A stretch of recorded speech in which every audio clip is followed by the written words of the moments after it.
আজি আপোনালোকক খোৱা পানীৰ বটলৰ বিষয়ে দুটামান কথা শ্বেয়াৰ কৰিম। খোৱা পানীৰ বটল আমি প্ৰায় আটাই ব্যৱহাৰ কৰোঁ।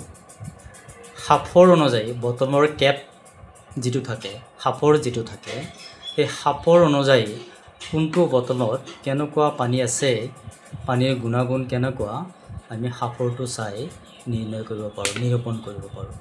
আহক আমি জানি লওঁ। কিছুমান খোৱা পানীৰ বটলত দেখিব বগা সাফৰ থাকে, কিছুমানত নীলা ৰঙৰ থাকে, কিছুমানৰ ৰেড ৰঙৰ, কিছুমানৰ গ্ৰীণ আৰু কিছুমানৰ কমলা ৰঙৰ থাকে।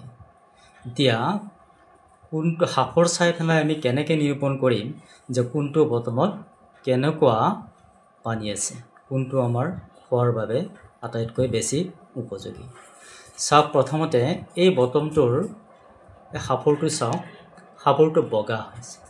এনেকুৱা এই সাফৰটো কেপটো যদি বগা হয় তেতিয়াহ'লে জানিম যে এই বগা সাফৰযুক্ত বটলত ভিতৰত থকা পানীখিনি ডিষ্টিল ৱাটাৰ নাইবা প্ৰাকৃতিকভাৱে পোৱা এইটো নেচাৰেল ৱাটাৰ, মানে খোৱাৰ উপযোগী হয়। ডিষ্টিল ৱাটাৰো থাকে আৰু খোৱাৰ উপযুক্ত প্ৰাকৃতিকভাৱে পোৱা পানীও তাতে থাকে। এইটো পানী আমি খাব পাৰি। নাম্বাৰ 2, যিবিলাক বটলৰ সাফৰ নীলা ৰঙৰ হয়, ব্লু কালাৰৰ হয়, সেই বটলৰ পানীখিনিও নেচাৰেলভাৱে ফিল্টাৰ কৰা হয়। সেই পানীখিনিও আমি সদায় ব্যৱহাৰ কৰিব পাৰোঁ খোৱাৰ বাবে। নাম্বাৰ 3, কিছুমান বটলত সাফৰ ৰঙা ৰঙৰ থাকে। ৰঙা ৰঙৰ সাফৰ থকা বটলবিলাকত সদায় ভিটামিনযুক্ত আৰু ইলেক্ট্ৰলাইটযুক্ত হৈ থাকে। ৰঙা ৰঙৰ বটলৰ পানীখিনি ভিটামিন আৰু মিনাৰেলযুক্ত হৈ থাকে, আৰু ভিটামিন আৰু মিনাৰেলযুক্ত হৈ থকা পানীখিনি আমি সদায় ব্যৱহাৰ কৰিব নোৱাৰোঁ। আমি প্ৰয়োজন অনুসৰিহে ইয়াক ব্যৱহাৰ কৰোঁ।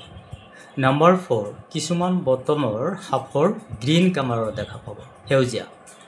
যদি কেপটো সাফৰটো যদি গ্ৰীণ কালাৰৰ হয়, সেউজীয়া ৰঙৰ হয়, তেতিয়াহ'লে আমি জানিম যে সেই বটলত থকা পানীখিনি ফ্লেভাৰযুক্ত আছে আৰু মিনাৰেলযুক্ত হৈ আছে। গ্ৰীণ কালাৰৰ সাফৰৰ বটলৰ ভিতৰত থকা পানীখিনি ফ্লেভাৰ আৰু মিনাৰেল প্লাছ হৈ আছে। গতিকে এনেকুৱা পানীও আমি সদায় ব্যৱহাৰ কৰিব নোৱাৰোঁ। কেতিয়াবা প্ৰয়োজন সাপেক্ষেহে আমি এই পানী ব্যৱহাৰ কৰোঁ।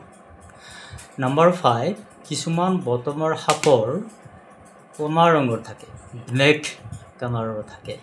যদি কেপটো ব্লেক কালাৰৰ হয়, কমলা ৰঙৰ হয়, তেতিয়াহ'লে আমি জানিম যে সেই বটলত থকা পানীখিনি এলকালাইন ৱাটাৰ, এলকালাইন ৱাটাৰ তাতে বা চ'ডা পানী, এলকালাইন ৱাটাৰ বা চ'ডা পানী।